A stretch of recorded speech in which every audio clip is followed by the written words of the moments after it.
Hi hello எல்லோருக்கும் வணக்கம். இன்றைக்கி நாம் கிச்சன் அண்ட் ஹோம் மேக்கிங்கில் பார்க்க போகிறது வீட்டிலையே எப்படி ரசப்பொடி செஞ்சு அதை ஸ்டோர் பண்ணி வைக்கலான்றதை பற்றி தான். என்ன தான் கடையில் விற்கிற ரசப்பொடியை வாங்கி நம்ம வீட்டில் ரசம் வச்சாலும் வீட்டிலையே ஃப்ரெஷ்ஷாக வறுத்து அரைச்ச ரசப்பொடிக்கு ஈடு இணை இல்லை என்பது உண்மைதான்.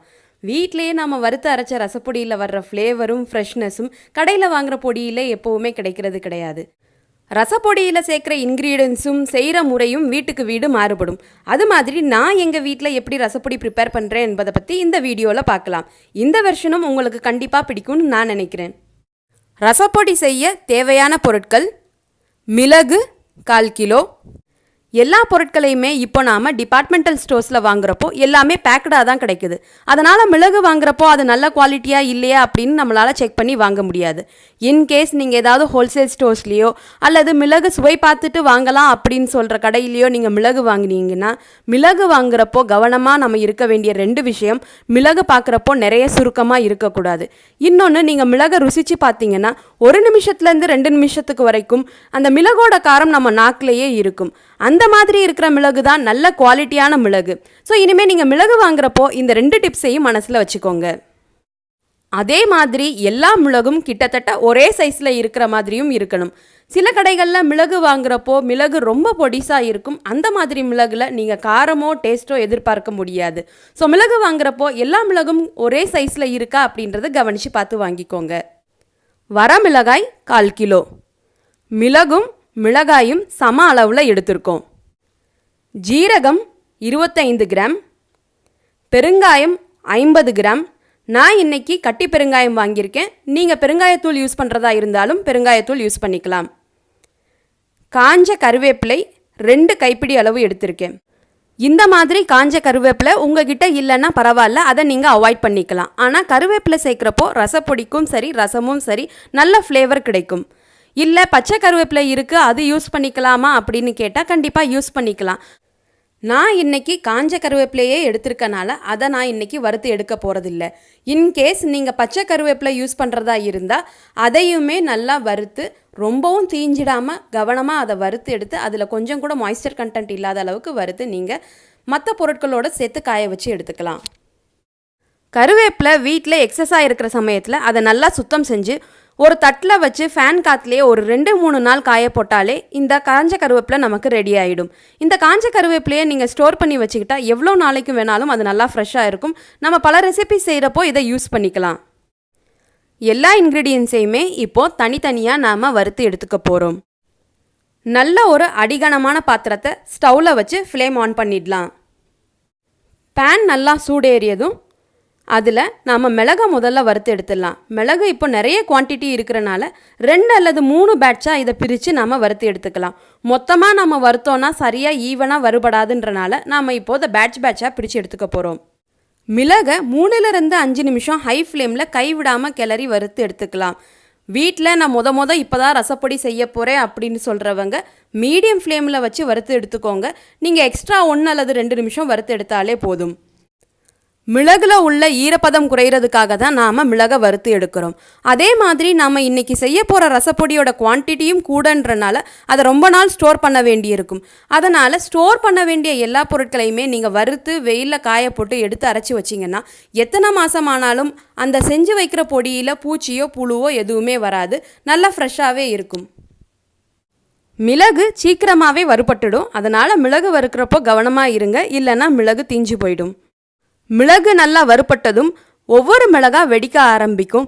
மிளகு வெடிக்கிற ஃப்ரீக்வன்சி ஜாஸ்தியானதும் நீங்கள் வறுத்திருக்க மிளகை ஒன்றை எடுத்து ஒரு 30 செகண்ட் அதை ஆற விட்டுட்டு நீங்கள் சாப்பிட்டு பார்த்தீங்கன்னா மிளகுல உள்ள மாய்ஸ்சர் கண்டென்ட் போய் நல்லா கிறிஸ்பியாக இருக்குது உங்களுக்கே தெரியும். அந்த சமயத்தில் நீங்கள் மிளகு வறுக்கிறத ஸ்டாப் பண்ணிடலாம். மிளகு இப்போ நல்லா வறுப்பட்டுருச்சு. நான் ஃப்ளேமை ஆஃப் பண்ணிவிட்டு அடுத்த பேட்ச் மிளகை இதே மாதிரி வறுத்து எடுத்துக்க போகிறேன். நான் முன்னாடியே சொன்ன மாதிரி காஞ்ச கருவேப்பிலை எடுத்தனால இன்றைக்கி அதை வறுக்க போகிறது கிடையாது. நீங்கள் பச்சை கருவேப்பிலை எடுத்திருந்தா பச்சை கருவேப்பிலையில் இருக்கிற ஈரப்பதம் போகிற அளவுக்கு அதை ஒரு மீடியம் ஃப்ளேமில் வச்சு வறுத்து எடுத்துக்கோங்க. அடுத்ததாக நாம் கட்டி பெருங்காயத்தை வறுத்து எடுத்துக்கலாம். கட்டி பெருங்காயம் பார்க்குறதுக்கு இப்போ நல்லா சிகப்பு கலரில் இருக்குது. அது கொஞ்சம் வறுப்பட்டதும் கலர் கொஞ்சம் வெளுத்து போய் அங்கங்கே பிளாக் டாட்ஸ் ஃபார்ம் ஆகும். அந்த சமயத்தில் நம்ம பெருங்காயத்தை வறுக்கிறத ஸ்டாப் பண்ணிடலாம். இதே நீங்கள் பெருங்காயத்தூள் எடுத்திருந்தீங்கன்னா அது வேகமாகவே வறுப்பட்டுடுன்றனால மீடியம் ஃப்ளேமில் 1 நிமிஷம் நீங்கள் வறுத்து எடுத்தாலே போதுமானது. பெருங்காயம் இப்போ நல்லா வறுபட்டு கலரும் கொஞ்சம் வெளுத்து அங்கங்கே பிளாக் டாட்ஸ் ஃபார்ம் ஆகிடுச்சு. இந்த சமயத்தில் நம்ம பெருங்காயத்தை வறுக்கிறத ஸ்டாப் பண்ணிடலாம். ஸ்டவ் ஃப்ளேமை ஆஃப் பண்ணிவிட்டு இந்த பெருங்காயத்தை ஒரு தனி பவுலில் எடுத்து வச்சிடலாம். ஜீரகத்தை இப்போ வறுக்க ஆரம்பிச்சிடலாம். ஜீரகம் ஹை ஃப்ளேமில் 1-2 நிமிஷத்துக்குள்ளேயே வறுபட்டுடும். அதனால் கவனமாக நீங்கள் அதை வறுத்து எடுத்துக்கோங்க. ஜீரகம் நல்லா வறுபட்டதும் டார்க் ப்ரௌன் கலராக மாறி அதே சமயத்தில் நல்லா பொரித்து வெடிக்க ஆரம்பிக்கும். அந்த சமயத்தில் ஜீரகத்தை வறுக்கிறத நம்ம ஸ்டாப் பண்ணிடலாம். ஜீரகம் இப்போ பொரித்து வெடித்து வர்றது வீடியோவில் நல்லா தெரியும். இன்னும் இது ஜீரகத்தை இன்னும் ஒரு 30 செகண்ட் நம்ம வறுத்து எடுத்தால் ஜீரகத்தோடைய கலர் டார்க் ப்ரௌனாக மாறிடும். அந்த சமயத்தில் நாம் வறுக்கிறத நிப்பாட்டிடலாம். ஜீரகம் நல்லா கலர் மாதிரி வந்துடுச்சு. இந்த சமயத்தில் ஃப்ளேமை ஆஃப் பண்ணி அதை தனியாக ஸ்டோர் பண்ணி வச்சிடலாம். வரமிளகாயை இப்போ வறுக்க ஆரம்பிச்சிடலாம். வரமிளகாயும் நிறைய குவான்டிட்டி இருக்கிறனால 2 அல்லது 3 பேட்சாக பிரித்து நாம் அதை வறுத்து எடுத்துக்கலாம். வரமிளகா ஹை ஃப்ளேமில் 3 நிமிஷத்துக்குள்ளேயே வறுபட்டுடும். நம்ம ரொம்ப வறுத்தோன்னா அது கருகி போயிடும். அதனால் அதை கவனமாக வறுத்து எடுத்துக்கோங்க. மிளகாய் நல்லா வறுபட்டதும் அங்கங்கே கருப்பு கலராக மாற ஆரம்பிக்கும். அந்த சமயத்தில் நம்ம மிளகாய் வறுக்கிறத ஸ்டாப் பண்ணிடலாம். இந்த மிளகாயை வறுத்து எடுத்து வச்சுட்டு மீதி இருக்கிற மிளகாயையும் இதே மாதிரி நாம் வறுத்து எடுத்து வச்சுக்கலாம். மிளகாய் இப்போ நல்லா வறுபட்டுடுச்சு. ஃப்ளேமை ஆஃப் பண்ணி அதை தனியாக எடுத்து வச்சிடலாம். எல்லா பொருளையும் இப்போ நாம் வறுத்து எடுத்தாச்சு. மிளகு, ஜீரகம், கருவேப்பிலை, மிளகாய் இந்த 4 பொருளையுமே நல்லா சுல்லுன்னு அடிக்கிற வெயிலில் 2 நாளைக்கு நீங்கள் மாடியில் வச்சு எடுத்தாலே போதுமானது. நீங்கள் மிளகாயை உடைச்சி பார்த்தீங்கன்னா நல்லா அது முறுக்கு மாதிரி உடையணும். அப்போ தான் எல்லா பொருளும் நல்லா காஞ்சிருக்குன்றதுக்கு அடையாளம். பெருங்காயத்தை வெயிலில் வச்சு காய வைக்க வேண்டாம். ஏன்னா பெருங்காயம் வெயிலோட சூட்டுக்கு இலகி வந்துடும். அதனால் இந்த 4 பொருளை மட்டுமே நீங்கள் காய வச்சாலே போதுமானது. 2 நாள் நல்லா வெயிலில் காய வச்சுட்டு இது எப்படி இருக்குன்னு நம்ம பார்க்கலாம். 2 நாள் இப்போ இதை நல்லா காய வச்சாச்சு. மிளகாய் நல்லா கிறிஸ்பியாக மொறுமொறுன்னு ஆகிடுச்சு. அதை உடச்சி பார்த்தா முறுக்கு மாதிரி டக்குன்னு உடையுது. ஸோ இப்போ இந்த எல்லா பொருளும் காஞ்சிட்டனால இதை எல்லாத்தையும் மிக்சியில் போட்டு அரைச்சி எடுத்துக்கலாம். மிக்சியில் அரைக்கும் போது நாம் ஏற்கனவே வறுத்து எடுத்து வச்ச பெருங்காயத்தையும் கொஞ்சம் கொஞ்சமாக அரைச்சி எடுத்துடலாம். இப்போ இருக்கிற பொருள் நிறைய இருக்கிறனால மிக்சி ஜாரில் ஒரே டைமில் போட்டு நம்ம எல்லாத்தையும் வறுத்து பொடிச்சு எடுத்துக்க முடியாது. அதனால் ஒரு 3 பேட்சாக அதை நம்ம பிரித்து பொடிச்சு எடுத்துக்கலாம். இந்த ரசப்பொடியை நாம் இப்போ பொடிக்கும்போது ரொம்ப ஸ்மூத்தாக அரைச்சிட வேண்டாம். கொஞ்சம் கொரன்னு 1-2 இருக்கிற மாதிரி அரைச்சி எடுத்துக்கோங்க. ரொம்ப ஸ்மூத்தாக அரைச்சோன்னா அதை ரசத்தில் சேர்க்கும்போது ரசம் ரொம்ப கொலன்னு வரும். ரசம் டேஸ்ட்டு நல்லா இருக்காது. அதனால் இதை கொஞ்சமாக கொரன்னு அரைச்சி எடுத்துக்கிட்டிங்கன்னா ரசத்தில் சேர்க்குறப்போ ரசம் நல்ல கன்சிஸ்டன்சியில் நல்ல மணமாக வரும். இப்போது இதை அரைச்சிட்டு இது எப்படி வந்திருக்குன்னு பார்க்கலாம். இப்போது அரைச்சிட்டு எடுத்துகிட்டு வந்தாச்சு. இந்த மாதிரி கொரன்னு 1-2 இருக்கிற மாதிரி அரைச்சி எடுத்துக்கோங்க. இதே மாதிரி இப்போ எல்லா மிளகையும் நம்ம எல்லாம் ஒன்று சேர்த்து கொஞ்சம் கொஞ்சமாக அரைச்சி எடுத்துக்கலாம். இப்போது எல்லா பொருளையுமே சேர்த்து அரைச்சி முடிச்சாச்சு. அரைச்சதை எல்லாம் இந்த மாதிரி ஒரு பேன்லேயோ அல்லது அகலமான பாத்திரத்துலேயோ நீங்கள் வச்சுக்கிட்டிங்கன்னா அதை மிக்ஸ் பண்ணுறதுக்கு உங்களுக்கு ஈஸியாக இருக்கும். ஏன்னா இப்போ எல்லாமே ஈவனாக நம்ம மிக்ஸ் பண்ணி எடுத்துக்க போகிறோம். நீங்கள் நல்லா ஈவனாக மிக்ஸ் பண்ணி எடுத்தாதான் மிளகு காரமும் சரி மிளகாய் காரமும் எல்லாமே ஒரே இடத்துல சமமாக பரவும். அதனால் ஒரு 2 நிமிஷம் டைம் எடுத்து இதை நல்லா மிக்ஸ் பண்ணி எடுத்துக்கோங்க. உங்களால் பேன்லேயோ அல்லது அகலமான பாத்திரத்துலேயோ சரியாக மிக்ஸ் பண்ணி எடுத்துக்க முடியாத பட்சத்தில் ஏதாவது ஒரு பாக்ஸில் போட்டு அதை நல்லா ஷேக் பண்ணாலே போதும். அது நல்லா ஈவனாக மிக்ஸ் ஆகி வந்துடும். அரைச்சி எடுத்த எல்லா பொருளையுமே இப்போ ஒன்றா ஈவனாக மிக்ஸ் பண்ணி எடுத்தாச்சு.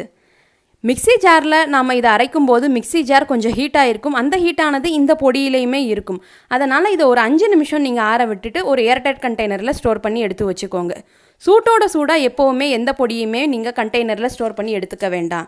இப்போ நம்ம அரைச்சி எடுத்த பொடி எப்படி இருக்குன்னு உங்களுக்கு க்ளோஸ்அப் லுக்கில் காமிக்கிறேன். இதே மாதிரி நீங்கள் கொரன்னு அரைச்சி எடுத்துக்கோங்க. அதே மாதிரி இதை மிக்சியில் போட்டு அரைக்கும் போது ஹை ஸ்பீடில் ஒரே 1 நிமிஷத்துலேயே இது அரைப்பட்டுடும். அதனால் நீங்கள் ரொம்ப நேரம் மிக்சியை ஓட்டிட வேண்டாம். அதுக்கப்புறம் ஸ்மூத்தாக ஆகிடும். அப்புறம் ரசப்பொடி டேஸ்ட்டாக இருக்காது. இந்த ரசப்பொடியை நீங்கள் வைக்கிற பருப்பு ரசம், மிளகு ரசம், கொள்ளு ரசம் எந்த ரச வகையானாலும் இந்த ரசப்பொடியை நீங்கள் பயன்படுத்திக்கலாம்.